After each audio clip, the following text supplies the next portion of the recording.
নৱগ্ৰহ শ্মশানতো সেই একেই ধৰণৰ পৰিৱেশ, আচলতে শোকাকুল পৰিৱেশ বুলি ক'ব লাগিব। বিভিন্নগৰাকী আহিছে, বিভিন্ন অনুৰাগী আহিছে, তেওঁলোকে শেষ শ্ৰদ্ধাঞ্জলি এই মুহূৰ্তত দিবৰ বাবে আমি পৰিৱেশটো প্ৰথমতে দেখুৱাই লৈছোঁ। যিজনে মৃন্ময় শৰ্মা আছে, তেওঁৰ সহযোগত আমি পৰিৱেশটো দেখুৱাই আছিলোঁ।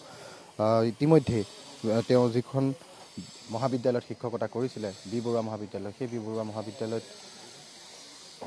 মহাবিদ্যালয়ত ইতিমধ্যে তেওঁক শেষ শ্ৰদ্ধাঞ্জলি প্ৰদান কৰা হৈছে। সমান্তৰালভাৱে যি অসম সাহিত্য সভাৰ মুখ্য কাৰ্যালয়, সেই অসম সাহিত্য সভাৰ মুখ্য কাৰ্যালয়তো তেওঁক শ্ৰদ্ধাঞ্জলি জনোৱা হ'ল। আৰু এতিয়া শেষকৃত্য তেওঁক সম্পন্ন কৰা হ'ব নৱগ্ৰহ শ্মশানত, যিহেতু গতিকে নৱগ্ৰহ শ্মশানত বৰ্তমান তেওঁক লৈ অহা হৈছে। বিভিন্ন তেওঁৰ অনুৰাগী ইয়াত ভিৰ আমি দেখিবলৈ পাইছোঁ। দল সংগঠনসমূহো আহিছে, তেওঁলোকেও শেষ শ্ৰদ্ধাঞ্জলি প্ৰদান কৰিছে। মই সমুজ্জ্বল কুমাৰ ভট্টাচাৰ্য আছে আছোঁ, মই পোনে পোনে তেওঁৰ কাষলৈ আহিছোঁ, তেওঁৰ পৰা মন্তব্য ল'বলৈ যত্ন কৰিম। অসমীয়া সাহিত্যৰ বাবে এটা ডাঙৰ ক্ষতি বুলি আজি দিনটোত ক'ব লাগিব। মানে অসমৰ জাতীয় জীৱনৰ এগৰাকী মহীৰূহ আমি হেৰুৱালোঁ, আৰু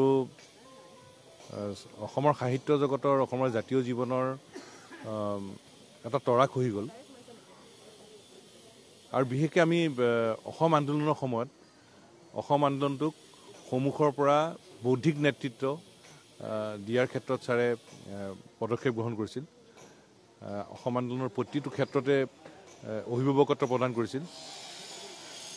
আৰু অসমৰ জাতীয় জীৱনৰ যিকোনো সংকটৰ মুহূৰ্তত ছাৰে সদায় বাটৰ সন্ধান দিছিল। খুব নীৰৱে, কিন্তু জাতিৰ সংকটত বাটৰ সন্ধান দিয়া এগৰাকী আমি অভিভাৱক হেৰুৱালোঁ। আমাৰ জাতীয় জীৱনৰ এগৰাকী মহীৰূহ আমি হেৰুৱালোঁ। নিশ্চয়কৈ এয়া হৈছে পৰিৱেশ। আমি সকলোৰে মন্তব্য ল'বলৈ যত্ন কৰি আছোঁ। যদিও এক শোকাকুল পৰিৱেশ, কিন্তু তাৰ মাজতো আমি দুই এগৰাকী যিসকল আহিছে, বিশেষকৈ দল সংগঠনৰ প্ৰতিনিধি, তেওঁলোকৰ আমি মন্তব্য লৈছোঁ আৰু পৰিৱেশ দেখুৱাই গৈছোঁ। কিছু সময় পিছতেই আচলতে পঞ্চভূতত বিলীন হ'ব এগৰাকী বিশিষ্ট সাহিত্যিকৰ নশ্বৰ দেহ। আমি সেয়া দেখুৱাই আছোঁ পৰিৱেশটো এই মুহূৰ্তত নৱগ্ৰহ শ্মশানৰ পৰা।